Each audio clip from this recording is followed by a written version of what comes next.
Hand bill machine, যেরকম আমাদের portable grill hold করার জন্য, সেরকম এটা হোল্ড করার জন্যই সানমাইকার উপর হতে পারে, কোনো কাঠের উপর হতে পারে, দেওয়ালের উপর এটা করতে পারবো না, কারণ অতটা প্রেশার দিতে পারবো না, আর প্রেশার দিলে এটা হচ্ছে হ্যান্ড বিল মেশিন হোল্ড করার জন্য। এটা হচ্ছে পোকা। পোকা কি? এটা হচ্ছে এক টাইপের পাইলট টুল, মানে হোল্ড করার জন্য, যেটা আমাদের হাত দিয়ে এরকম করে করতে পারবো। কোথায় এই হোল্ডটা কোথায় করবো?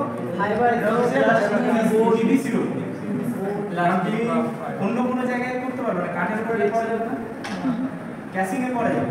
কেন? কারণ ক্যাসিংটা হচ্ছে পিভিসি।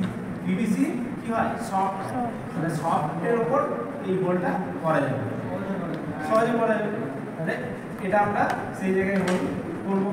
আরেকটা হচ্ছে কোনো কিছু উপর যদি আমরা মার্ক করতে যাই, তখন আমরা তো সেন্টার পাঁচ বা পাঁচ ইউজ করি কোনো জায়গায়।